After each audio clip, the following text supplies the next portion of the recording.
morning, I'm Frank Powers, and this is Lifestyle Tucson, the program where I speak to our neighbors, the people behind the scenes of our amazing organizations that are 501c3 nonprofits. Our friends are informing you how they serve our community, and they are here to give you updates on future projects. Let's make some old friends today. Yeah.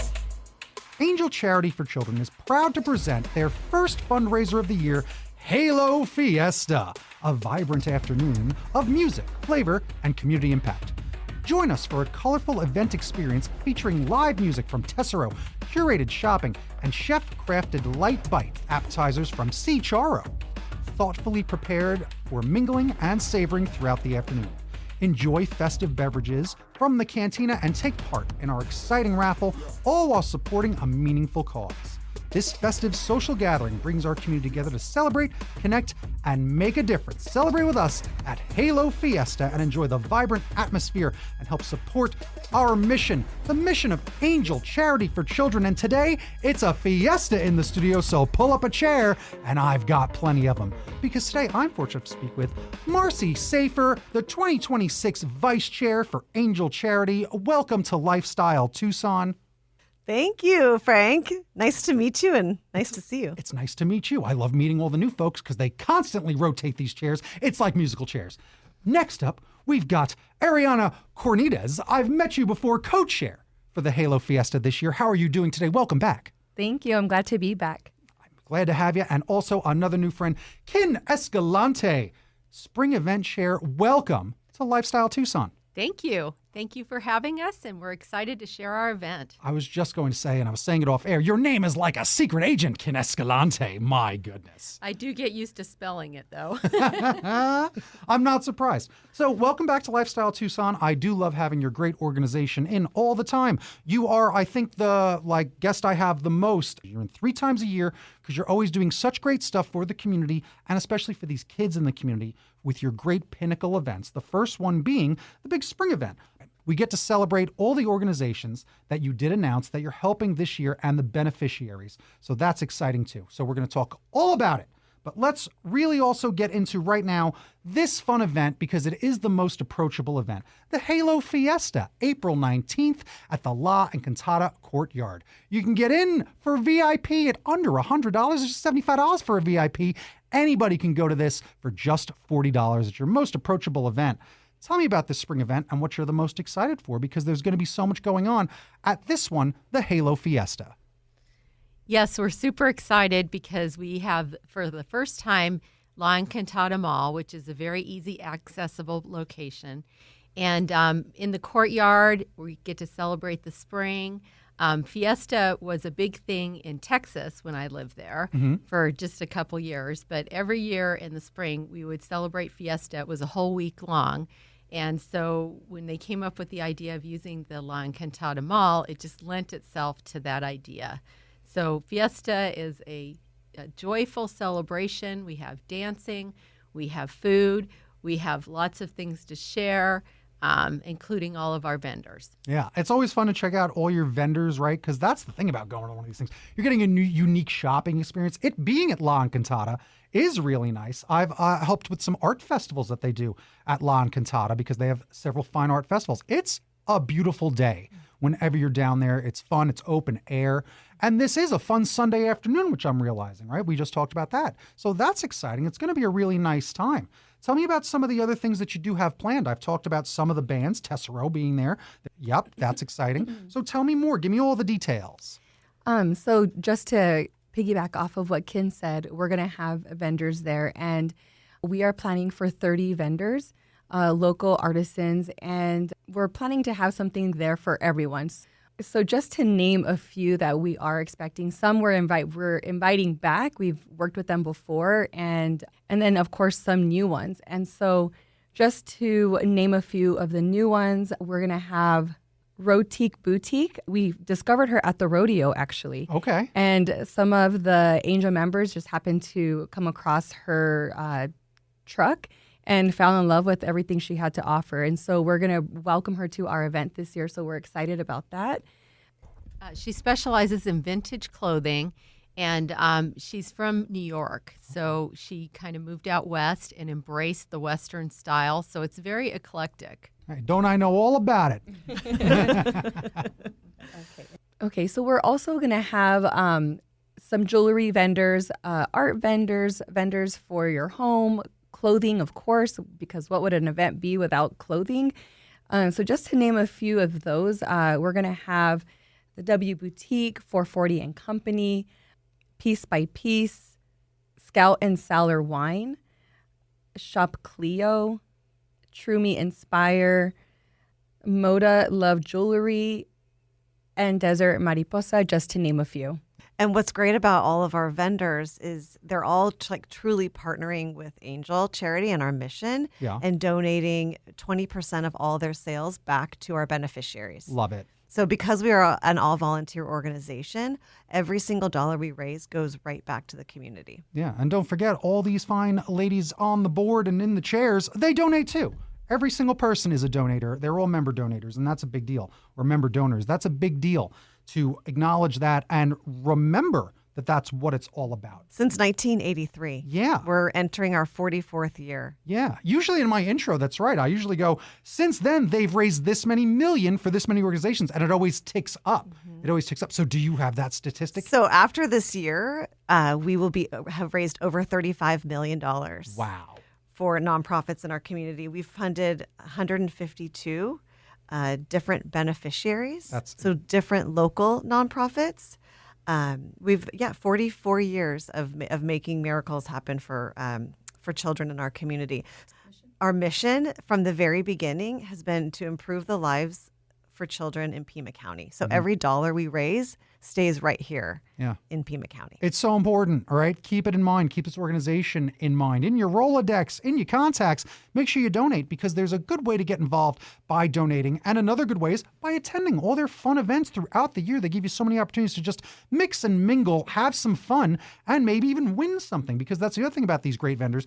Don't they donate to your raffles as well? You might win some fancy jewelry. Yes, every vendor is going to donate a raffle item of $150 value or higher. All of us will have opportunities to place our tickets into the items that we want to win. I did that myself. I got to attend. I was karaokeing at the poker party once.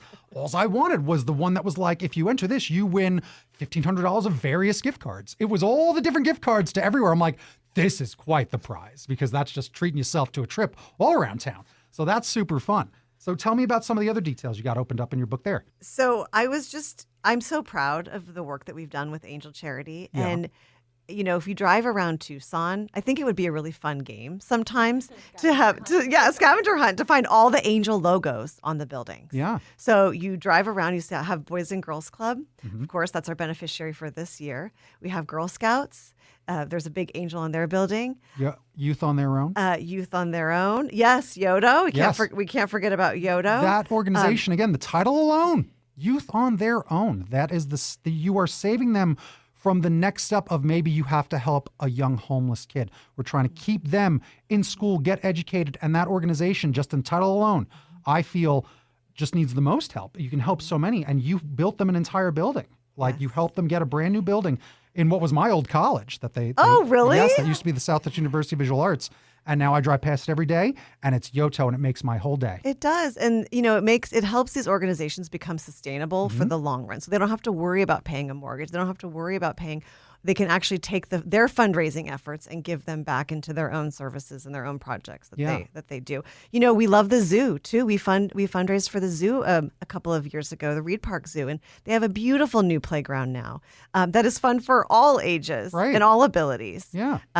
So there's a lot of different organizations. You know, lots of everything that we do is geared towards children. Right. And the organizations that support children's services. Well, what better lead-in do we have as we're about halfway through than talking about all these great organizations? Because you talked about some from the past. I even just got to experience one of the newest ones where you gave the Children's Museum a new building. Now, I thought you'd be building on to the museum. No, it's a great location, like right around the corner that I went to their education center. The rooms are gorgeous, where it looks like a mural in 3D because one of them is a big sunroom and the other one's a big plant-themed room. Yeah. excellent. I got to speak at 10 West and got to experience that building, and it was beautiful and very nice. And then meeting the great staff of the Children's Museum, talking about it with them and talking about how do you feel? How's it? They are over the moon about everything that you've helped them with. It's mind-blowing. Well, and what was great about that is the Children's Museum never had any space for programming. Right. So they'd have all these kids come to field trips, but they had nowhere to house them. Wow. So by purchasing that building and renovating that building, now they have space to hold field trips, to have classes, to do more programming services for kids. Unbelievable. Yeah. So now let's talk about who was your biggest beneficiary this year. It was the Boys and Girls Clubs of Tucson, $685,459.06 to this great organization. I made up the cents part, but that is so important because what are you doing for them? You are going to be upgrading their amazing clubhouse, the Steve Daru Clubhouse. Tell me all about this and why you've chosen them. It's pretty obvious. Boys and Girls Clubs, one of the greatest organizations there is. So we are in the process of fundraising for $685,459. So we are just now hitting the pavement. As a member of Angel Charity, we have the honor of really listening to presentations from all nonprofits that apply for a grant for us each year. And we bring the finalists to our membership. And our membership actually gets to choose who is selected. That's the Halo for Hire That's process. the Halo for Hire process. Yes. And then we announce our beneficiaries we did March 4th this year. Mm-hmm. And every member of our organization, we have 250 dedicated volunteer members, active, sustaining, 10 plus different categories. But every member has an opportunity to place their vote. Mm-hmm. So it really is a collaborative effort amongst all of our members to choose who we are going to fundraise for. So we submit our ballot. It's read at the meeting, and then we hit the ground fundraising. So this project with the Boys and Girls Club of Tucson is phenomenal because, one, everybody loves the Boys and Girls Club. They are working with children and families that are supporting them where the families need it most. They need help after school. They need resources for their kids on the weekends. They need meals. So the Boys and Girls Club has done this. So the Steve Daru Clubhouse is the oldest clubhouse, actually, in Pima County. And they came to us because they had space in their clubhouse that was unusable. They had restrooms, they had locker rooms, they had showers, where Boys and Girls Club of America said, you can't have bathrooms like that anymore. We allow one bathroom. And so they said, okay, well, now we have all this extra space, but we don't have the fundraising dollars to do that. The fundraising for Boys and Girls Club goes towards their operating costs. Mm-hmm. They didn't have the extra $685,000 to actually do the renovation. So we are funding a renovation. It's going to be a teen technology workforce readiness center that will allow a space for their teens to stay and be kind of removed from where their younger siblings might be, and they'll receive extra different programming than the other kids are receiving that are younger ages. So they'll have their robotics or STEM or, workforce readiness. Let's educate these kids and let them know, how do you write a resume? How do you conduct yourself in an interview? What can they do to think bigger of their lives or what they look like after they're done with high school? Mm-hmm. And so the Boys and Girls Club of Tucson really felt like this was a niche that really needed some extra love. And so we are so grateful that our membership chose this and we're able to fundraise for this extra space. And these kids are going to remember this for years and years to come. Another great part of the renovation process is we're just helping them, give a little bit of a facelift. We're helping with some HVAC upgrades. We're going to help them renovate their gymnasium, which is not necessarily the safest environment right now. So we're going to help putting up some padding, doing new shot clocks, scoreboards, really just giving it a facelift so they can actually host the community on the weekends and the evenings and give a place for the kids to play. So those are, and hopefully this will change the lives of, several hundred kids and then get more kids to want to come. Yeah. Because we don't want kids in middle school to just be home after school. I have middle school kids. We want them to be busy. We want them engaged. We want them learning. And so I think that by fundraising for this Boys and Girls Club project at the Steve Daru Clubhouse, it will allow them to have a place to go and a place that they feel like they belong. That is so important. And when I talk about who I get to speak to on Lifestyle Tucson, talk about those nonprofits. Big Brothers Big Sisters, the Boys and Girls Club. These are like two organizations that I feel a lot of the community kind of takes for granted because they think that they're like Nike. They think that they're just these multi-million-dollar organizations that are just running just fine because they're the most recognizable of like these organizations. We all remember commercials growing up about the Boys and Girls Clubs and things like that, and that they are these historic nonprofits that they think they just run like a Swiss watch. And no, they need our support. They're not getting the attention. And yeah, that building's old. A haunted bathroom? I don't want to go there. No. Well, if you want to come for a visit, let me know. I'll give you a tour. Right. But now it's going to be a nice place when they get rid of that and they put in a technology lab. That's incredible. And giving older kids the opportunity, because it is that there's these older kids that still need community. I talk about it. It's coming up almost every episode now. Loneliness is an epidemic in the country, and it's just as bad for kids as it is for anybody else. You got to get kids together, and guess what? We're going to just play some basketball. We're playing horse today. Get over there. It's a pivotal time in their lives. Yes. And I think that our community is recognizing that. And I think our community they've already started stepping up and saying how excited they are. The great thing about us working with the Boys and Girls Clubs, they have the programming set. They just don't have the space to do it.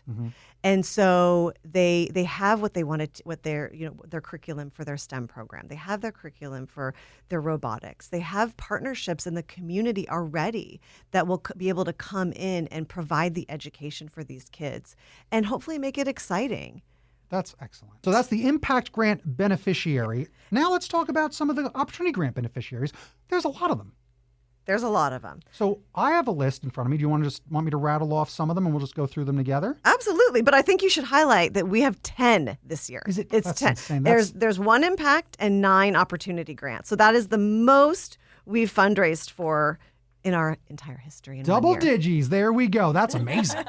All right. So tell me about the Candlelighters Childhood Cancer Foundation of Southern Arizona. $65,000 is your goal for them. So yes, we are raising...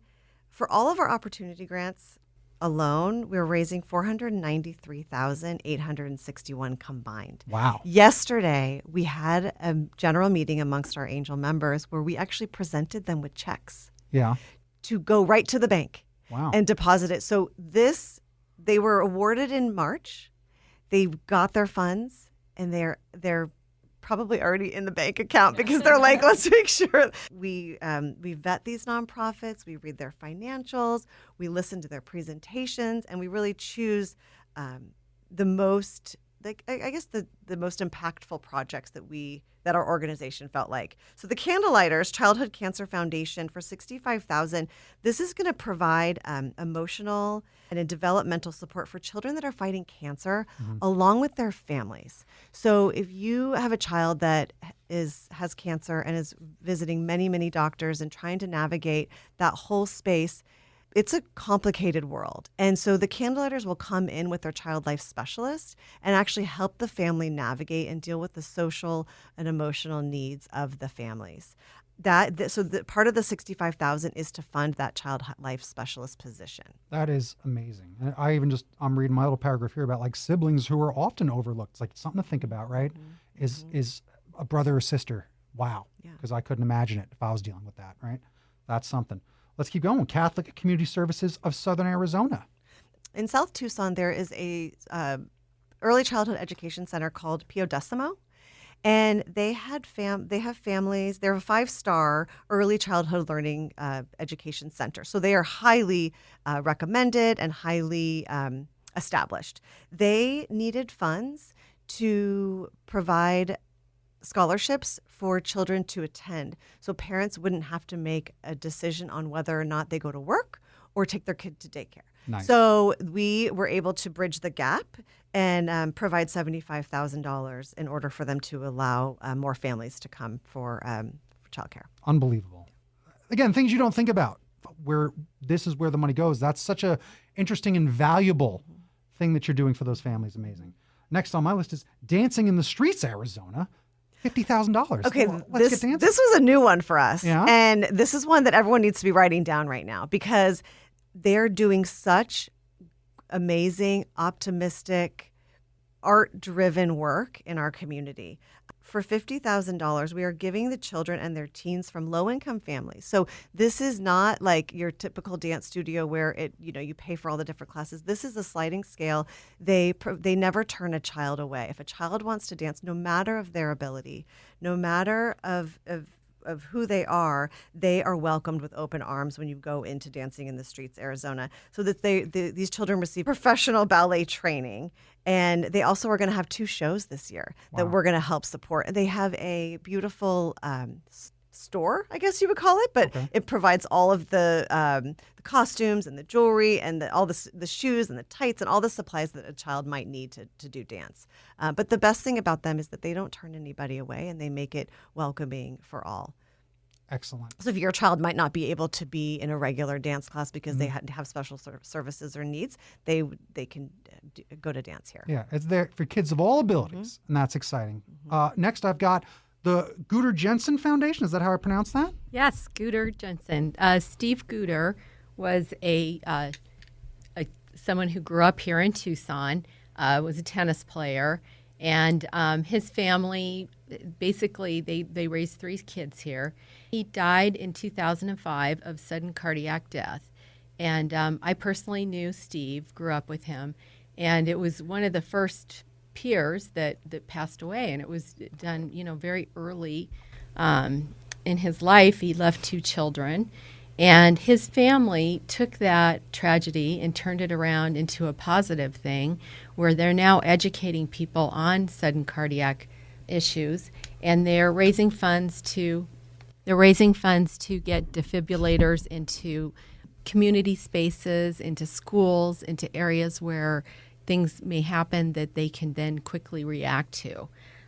They do a tennis tournament every year. It's a fundraiser, and they also do a lot of education on cardiac issues. So everything from CPR training, medical research funding, things that they can do to progress that disease along, and it's local. Heart health is very important, and those devices can really save a life, and it's just the fact that people don't have them available that we're losing people. And CPR training, also very important. You can save so many lives if we all just knew CPR.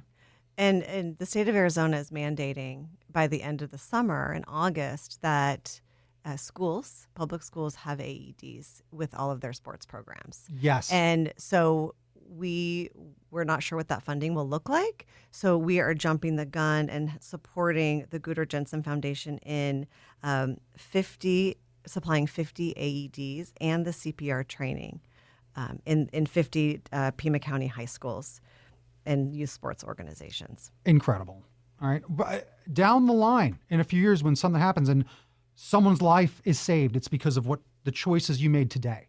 Well, and we fundraise for children, which this is really important, but it's also the family members that are at these games and watching this. You never know when a tragic moment is going to happen. So this, I think, just helps our community altogether. Yes. Next, I've got the Greater Vale Community Resources. Tell me about this. So they came to us for $15,000, and they serve children in Vale through the school system. And they are actually a wonderful organization. They're growing, they're expanding. There is a lot of poverty in Vale, and they are really ahead of the game with supplying the resources that those certain families need within the school system. So basically, the Greater Vale Community Resources is going to provide meal boxes for children to take home on the weekends. And they already do it during the week, but this is going to be for the weekend, so an extended period of time, and everything in the meal box will be something that a child can prepare themselves. Wow. So it'll have a shelf stable, just think of things that like kids could have on the weekends where maybe they're not getting a full meal. Yeah, and this one was great because it really focuses on our southeast region of Pima County. That's amazing because you want to get all over because it's all about serving all parts of Pima County. Yeah, we think about Tucson. Yes, we think about our county. But if you think about where our county actually spans to is quite massive. Yes, so important to keep everybody in there. Now we've got mini poderosas. What are those? Mini poderosas. They came to us for $15,000 as well. This was started by a school counselor, and she saw the need in girls and a need for them to have a space where they could actually come together to build confidence, to build self-worth, to show their emotional, or to learn about their emotional resilience, and to be offer a safe space for them to talk and to be together. And it was an overwhelming success. So this nonprofit is very new. We fund organizations that are, they have to have a 501c3 for over 3 years. So this is one of our youngest organizations that we've supported. And I am so excited to see what they do with this $15,000. And hopefully they'll come back 5 years from now and ask for more, and they can grow and reach more girls. Right. What a great organization, literally begging people to ask for more money, because you have donated to organizations more than once. You absolutely have done that. And it's great. All these nonprofits, keep this in mind. This is the organization that's really helping out a lot of folks. We've only got a couple left. Let's go ahead and talk about Southern Arizona's Children's Advocacy Center. Yeah, SACAC was founded in 1996, and it was actually a good friend of mine, Amy Beck Gallo, that started it. They serve over 1,000 to 1,400 kids per year, and the purpose is to take children that have been in traumatic situations and provide a safe environment for them to be interviewed one time, so that they only have to go through this at one point. They bring in all the different experts for the courts, for the police, etc., and they have counselors there available for them. So the funds that they've asked for us to give them this year are $74,963, and it will go to making their rooms more presentable, safer, comfortable places for the kids to come in and interact and deal with their trauma. What, again, a very fascinating, interesting thing to think about, where you don't want these kids to have to relive telling a story like that, because that is traumatic. That's such a unique and helpful thing that I don't think a lot of folks are thinking about. Well, and we know how expensive software is too, and their software system where they captured all of these testimonies was failing. So we're sitting in the radio station right now. You could imagine, it's important to have the good software that you can capture what you need to capture and be able to listen to their story and not have to retell it. So yeah, that's great. Well done. I skipped one. Integrative Touch. They've been on Lifestyle Tucson in the past. You can listen to it anytime on demand. Yes, they are. $75,000. Amazing. And Integrative Touch reaches children that might not be able to be a part of a regular camp program. And they're another one that doesn't turn any children away. So our $75,000 grant is going to provide them a full year of camp scholarships for 250 children.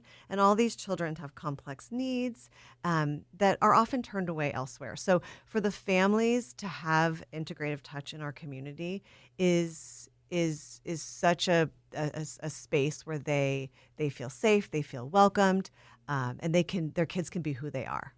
Important, very important, right? That's astounding. And I think it's the last one on the list, the St. Augustine Catholic High School. Tell me all about it. So St. Augustine Catholic High School is for $58,898. And we are going to help them upgrade their gymnasium. So restoring their gym floor so that hundreds of students that they serve, so they're in South Tucson as well.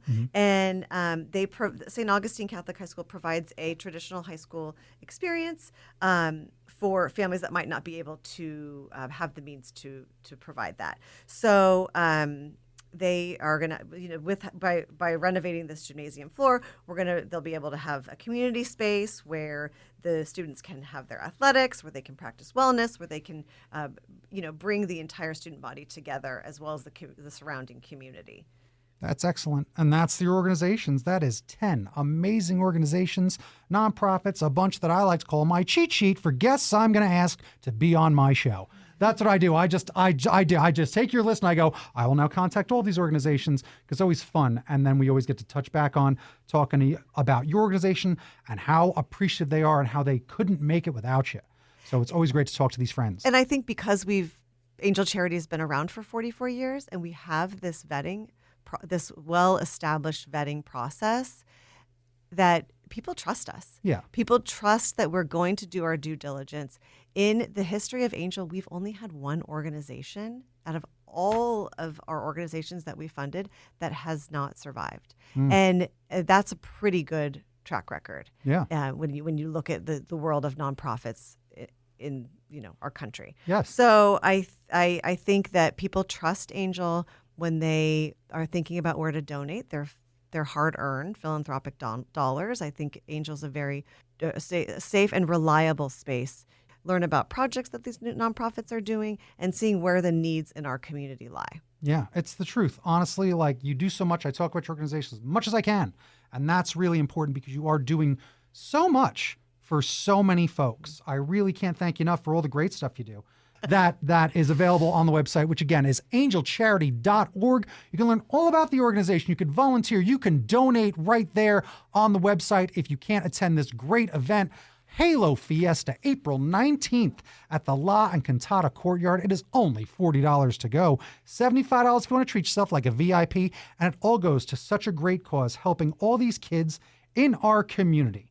So I just want to thank you all so much for joining me here today, because today we made friends with Marcy Safer, the 2026 Vice Chair, Ariana Cornidez, Co-Chair for the Halo Fiesta, as well as Ken Escalante, Spring Event Chair for Angel Charity for Children. Angel Charity for Children invests in projects that improve the lives of children in Pima County. Thank you all so much for joining me here today. Thank you. This was Lifestyle Tucson. Bing bong bing, time for a recap. I always love when those lovely ladies sashay their way on into the studio. Angel Charity for Children's Halo Fiesta is a vibrant fundraiser taking place April 19th at the La Encantada Courtyard here in Tucson. You got all the details. Tessero's going to have live music. See Charo with a bunch of the food. Get the raffle tickets.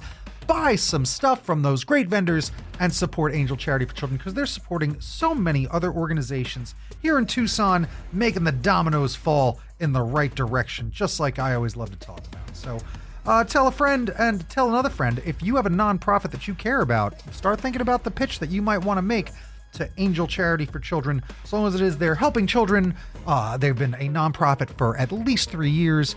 You heard some of those parameters, but let's enjoy all the fundraising that they're going to be doing this year for those 10 organizations. It's so impressive. So I want to thank our old friends at Angel Charity for Children for joining me today. You've been listening to Lifestyle Tucson. If you're a nonprofit that would like to be on the show, email lifestyletucson@gmail.com. For more information about this program or to listen to something you may have missed, go to the Sunday Mornings page on klpx.com, kfma.com, mixfm.com, or espntucson.com. You can also subscribe on iTunes, Spotify, and Audible, or wherever fine podcasts are having a fiesta. Follow on Facebook, YouTube, and Instagram at Lifestyle Tucson, because I'm your BFF, your best Frank forever, Frank Powers, and Toot Toot Tucson. I love you the most.